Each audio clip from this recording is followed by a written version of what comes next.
Proceed. My lord, పౌర హక్కుల సంఘోన్నత రాజ్ గోపాల్ గారి మర్డర్ కేసులో ప్రైమ్ సస్పెక్ట్ కింద బండి సూర్యప్రకాష్ సన్ ఆఫ్ బండి సత్యనారాయణ ని పోలీసులు కోర్టుకు హాజరుపరిచారు. మా వాడికి ఏం తెలియదు మేడం, వాడు అమాయకుడు. వీళ్ళే కావాలని ఇదంతా చేస్తున్నారు. వాడికి ఏం తెలియదు మేడం, వాడికి ఏం తెలియదు. Silence silence silence. Defence lawyer please. My lord, ఇతను హత్య చేసిన రాజ్ గోపాల్ స్వతహాగా లాయర్ అవ్వడం వల్ల ఇతని తరపున ఎవరూ వాదించకూడదని బార్ అసోసియేషన్ తీర్మానించింది. ఇతనే ఈ హత్య చేశాడు అనడానికి మీ దగ్గర ఏమైనా ఎవిడెన్సెస్ ఉన్నాయా? Yes ma'am. హత్య జరిగిన రోజు సస్పెక్ట్ విక్టిమ్ ని 3 times ఫాలో చేసినట్లు సీసీటీవీ ఫుటేజ్ ఉంది మేడం. చూపించు.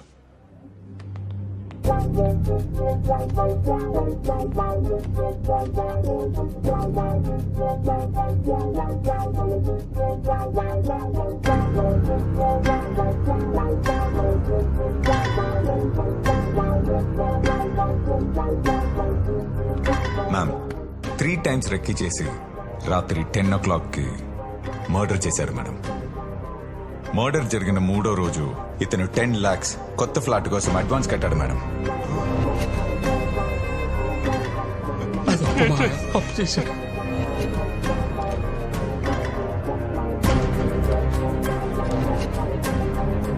ఆ 10 లక్షలు ఇతనికి ఎక్కడి నుంచి వచ్చాయి?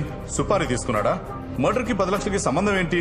పోలీసులు విచారించి అడిషనల్ ఛార్జ్ షీట్ ఫైల్ చేయాల్సి ఉంది. కాబట్టి 5 days ఇతని పోలీస్ కస్టడీకి ఇవ్వాల్సిందిగా కోర్టు వారిని కోరుతున్నాం. మేడం ఆ 10 లక్షలు అప్పుగా తీసుకున్నాను మేడం. మా కాలనీలో పరమేశ్వర గారి దగ్గర తీసుకున్నాను. కావాలంటే మీరే ఆయన పిలిపించి అడగండి మేడం. నిన్ను అడిగినప్పుడు మాత్రమే సమాధానం చెప్పాలి. మేడం ఈ పోలీసులను కావాలని ఇరికిస్తున్నారు మేడం. సైలెన్స్. ఆ రాజగోపాల్ గారు ఎవరో కూడా నాకు తెలియదు. ప్లీజ్ మేడం, ఈ మర్డర్ నేను చేయలేదు మేడం. Silence silence. నీ వాదనలు డిఫెన్స్ లాయర్ ద్వారా కోర్టుకు వినిపించొచ్చు. లీగల్ ఎయిడ్ సర్వీస్ నుండి ఒక లాయర్ ని ఇతని కోసం అపాయింట్ చేయాల్సిందిగా కోర్టు ఆదేశిస్తోంది. 3 days granted for custody. Madam please save me from the police madam. ఈ సీఏ కిషోర్ నన్ను వాంటెడ్ గా కేసులో ఇరికిస్తున్నాడు మేడం. మేడం ప్లీజ్ సూర్య నాన్న సరే అచ్చేవరికి క్షమగా ఉండడానికి ఎవరైనా ఉన్నారా? సూర్యప్రకాష్ కస్టడీకి ఇచ్చారు సార్. సూర్య నాన్న నా కొడుకుని వదిలిపెట్టండి. ప్లీజ్ సేవ్ మీ నాన్న.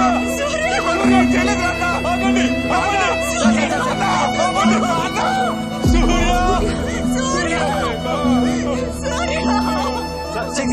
సూర్యప్రకాష్ కి ఏమైనా సంబంధం ఉందా? నా కొడుకు ఎలాంటి తప్పు చేయడయ్యా.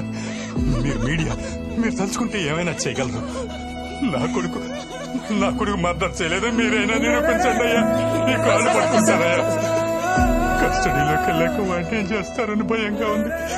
వాడిని కాపాడండి అయ్యా, వాడిని కాపాడండి అయ్యా, వాడిని కాపాడండి అయ్యా, కాపాడండి అయ్యా.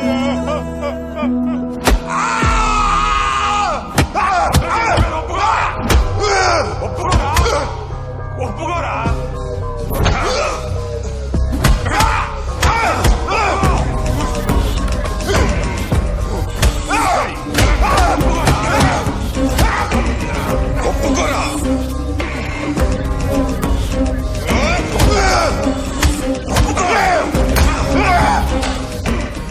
ఎంతో మందిని ఒప్పించా, వీడిని కూడా ఒప్పిస్తా.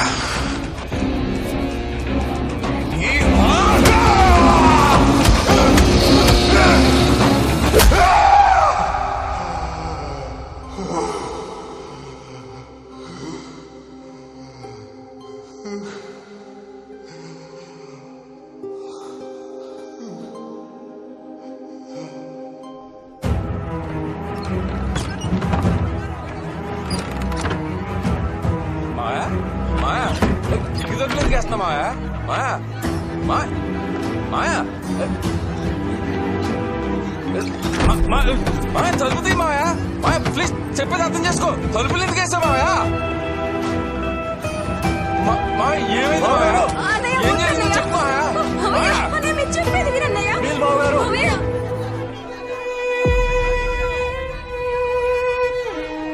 ఏం జరిగింది మాయా? నువ్వే చెప్పాలి. ప్లీజ్ మా ఇంటి దండం పెడతా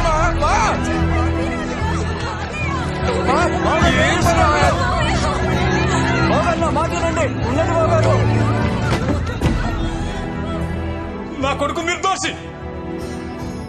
వాడి చేత బలవంతంగా ఈ కేసు ఒప్పించడానికే ఆ సిఐ 3 రోజులు కస్టడీకి తీసుకున్నాడు. నిజం ఎవరు గుర్తించటం లేదు. పోలీసులు నా కొడుకును వదిలేసే వరకు నేను నా భార్య ఈ ఇంట్లోనే ఆమరణ నిరాహార దీక్ష కూర్చుంటున్నా. ఎవరైనా తలుపులు పగలగొట్టుకుని లోపలికి రావాలని చూశారా? తగలబెట్టుకొని చచ్చిపోతాం. నా కొడుకు మళ్ళీ తిరిగి ఇంటికి వచ్చినప్పుడే ఆ తలుపులు తెరుచుకుంటాయి. రాలేదో తలుపు తీయండి బాయ్. మీకు ఏదన్నా అయితే ఆడు ఏమైపోతున్నా ఆలోచించలేదు. తీసొచ్చు, మేమందరం ఉన్నాం కదా నీకు. రమ్మా, నా మాట విను, పిల్లాడికేం కాదు. నా కొడుకు నిర్దోషిగా బయటికి రావాలి. ఆ సిఐ చట్టం ముందు దోషిగా నిలబడాలి. ఇదే జరగాలి. ఇదే జరగాలి. నా కొడుకు బయటికి రావాలి. నా కొడుకు బయటికి రావాలి.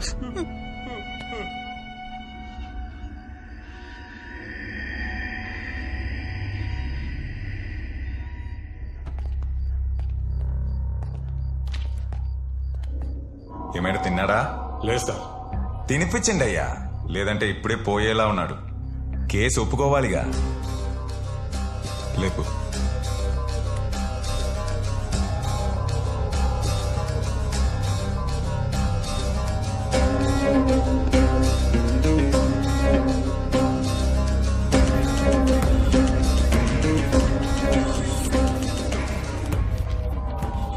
నువ్వే మర్డర్ చేసినట్లు ఒప్పుకున్నానని ఈ స్టేట్మెంట్ లో సంతకం పెట్టరా.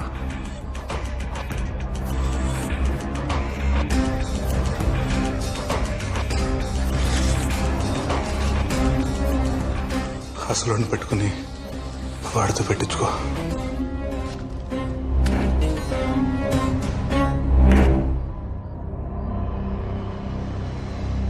రెడీ.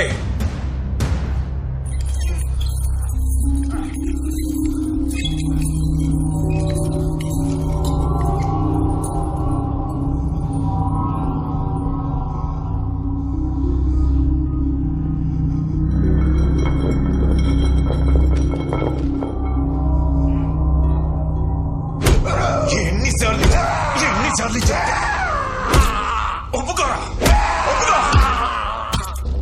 చెప్తే వినవా?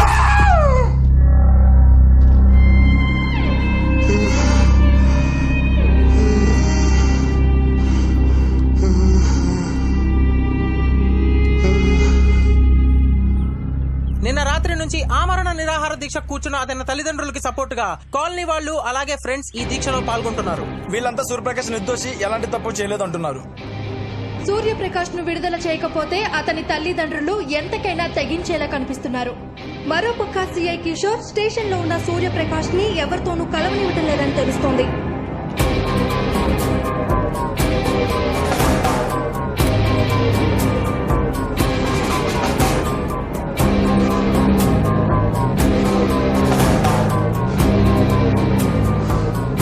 రెడ్డి, ఏ కేసుకి ఇంత టైం పట్టలేదయ్యా. వాడిని నీట్గా రెడీ చేయి. రేపు పొద్దున వాడితో పని ఉంది.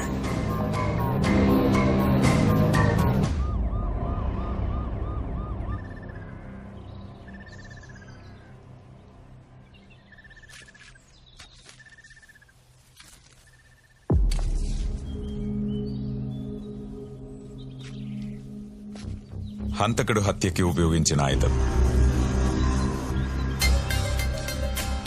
రెడ్డి సార్. సాక్షుల్ని పిలువు. రండయ్యా. నమస్తే సార్. పేర్లేంటి?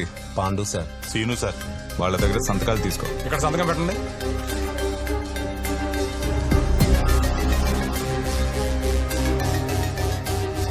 హత్య చేసినప్పుడు హంతకుడు వేసుకున్న షర్ట్.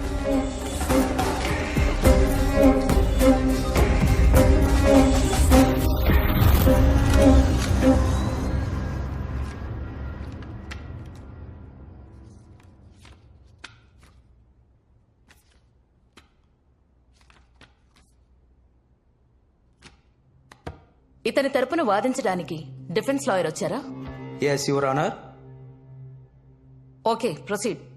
యువర్ ఆనర్, ఈ కేసు వాదించడానికి కొంత టైం ఇవ్వవలసిందిగా కోర్టు వారిని కోరుతున్నాను. బండి సూర్యప్రకాష్ కి 14 రోజులు కోర్టు రిమాండ్ విధిస్తోంది.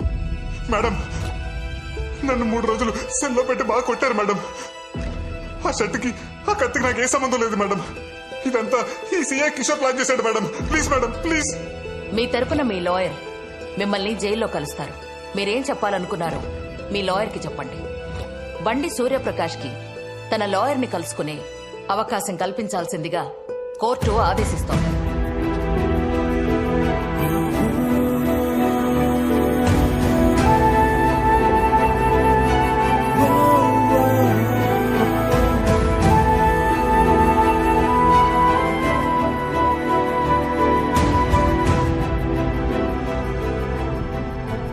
కోర్టు నాకు ఇచ్చిన లీగల్ ఎయిడ్ సర్వీస్ కూడా మేనేజ్ చేసి 14 days రిమాండ్ పడేలా చేశారు.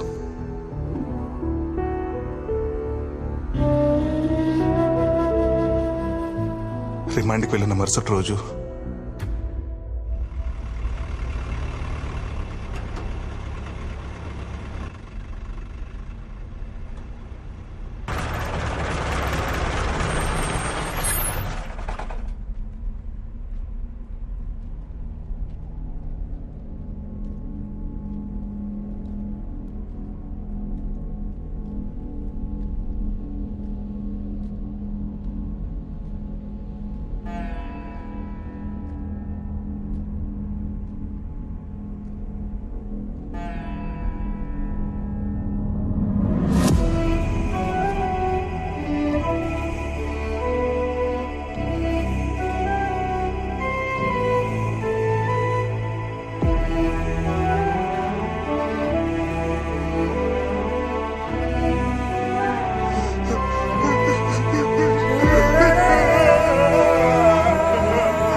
ఒరే నాన్న, మనకెందుకురా ఏసీ?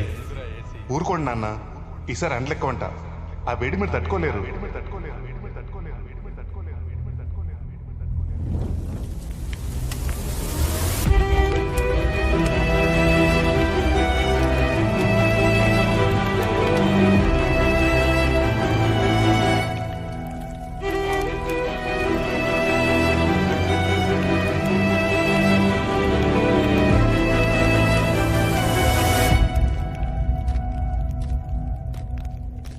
తప్పలేదురా. కాన్బర్ట్ సిచ్యువేషన్ లో ఈ కేసులో నేనే నిన్ను ఇరికించాను. ఒప్పేసుకుంటే ఏమయ్యేదిరా? 14 years. ఎలాగో మంచివాడివి కదరా. 6-7 years లో సత్ప్రవర్తన కింద బయటికి వచ్చేవాడివి. కానీ మీ అమ్మ అయ్యా కాంప్లికేట్ చేశారా. అందుకే కామ్గా సిగరెట్ వెలిగించుకొని అగ్గిపుల్ల మాత్రం వాళ్ళ మీదకి విసిరేశాను.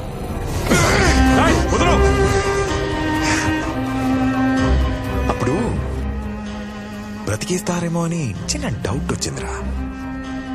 మళ్ళీ ఇంకో సిగరెట్, ఇంకో అగ్గిపుల్ల.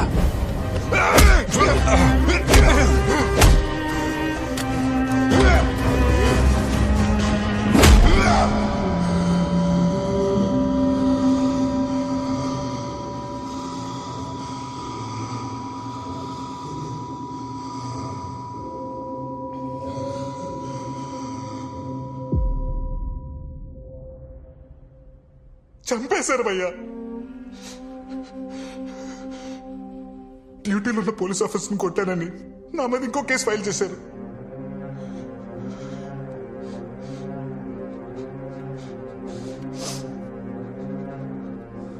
మరి ఈ విషయం కోర్టుకు చెప్పాల్సింది కదా భయ్యా. వాడే చంపాడని ప్రూవ్ చేయాలంటే నేను కోర్టుకు వెళ్ళాలి. అదే వాడినే చంపాలంటే ఈ జైలు దాటితే చాలనిపించింది.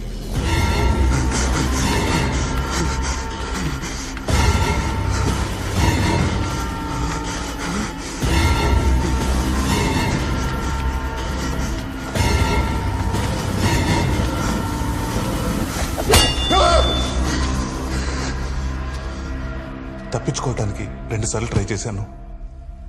దానికి ఇంకొక సెక్షన్, ఇంకో 2 కేసులు. నాకు అప్పించిన పరమేశ్వర బాబాయ్ ఏమో ఆ 10 లక్షలకు నాకు ఏ సంబంధం లేదు. నేనెవరో కూడా తెలియని వాడేమో. ఇతను రాజగోపాల్ గారిని చంపటం నేను కళ్ళారా చూశానమ్మా. అప్పటి నుంచి న్యాయం కోసం కోర్టుకు వెళ్తున్నానో వాయిదాల కోసం కోర్టుకు వెళ్తున్నానో కూడా నాకు తెలియదు. కోర్టు మెట్లు, జైలు గోడలు చూస్తూ సంవత్సరం గడిచిపోయింది.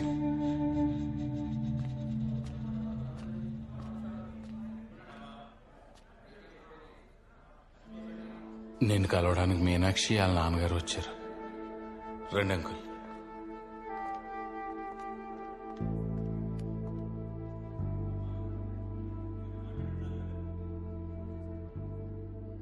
బాగున్నావా బాబు? మన మధ్య ఇలాంటి రోజు ఒకటి వస్తుందని నేను ఎప్పుడూ అనుకోలేదు.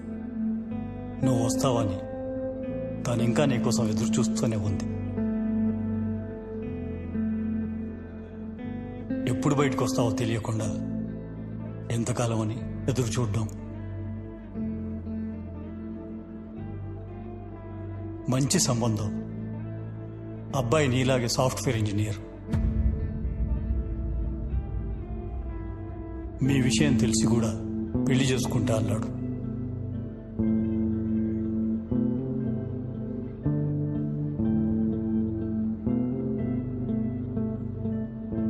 నిజమే మీనాక్షి, నేనెప్పుడు వస్తానో తెలియదు. అసలు వస్తానా రానో కూడా తెలియదు. వచ్చిన జాబ్ నుంచి ఇంటికి రావడానికి, జైలు నుంచి ఇంటికి రావడానికి చాలా తేడా ఉంది. నన్ను ప్రేమించినందుకు నీకు శిక్ష పడకూడదు. Advance happy married life Meenakshi.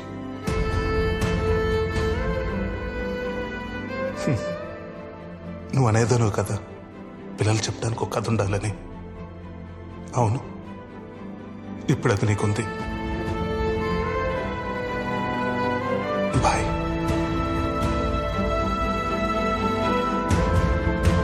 ఉంటాం బాబు.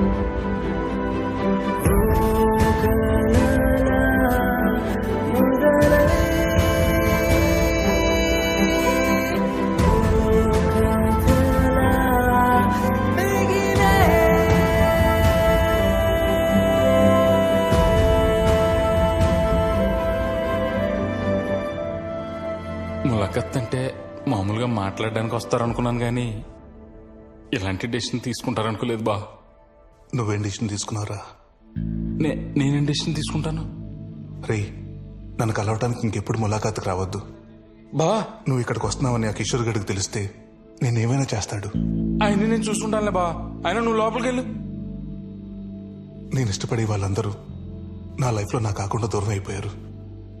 ఇక నాకు మిగిలేదు నువ్వేరా. ఈ కేసుల నుండి బయటకు వస్తే నన్ను తీసుకెళ్ళటానికి రా. ఇక్కడే పోతే నా శవాన్ని తీసుకెళ్ళటానికి రా. నన్ను రావద్దానికి రా. చూడకుండా నేను ఉండలేను రా.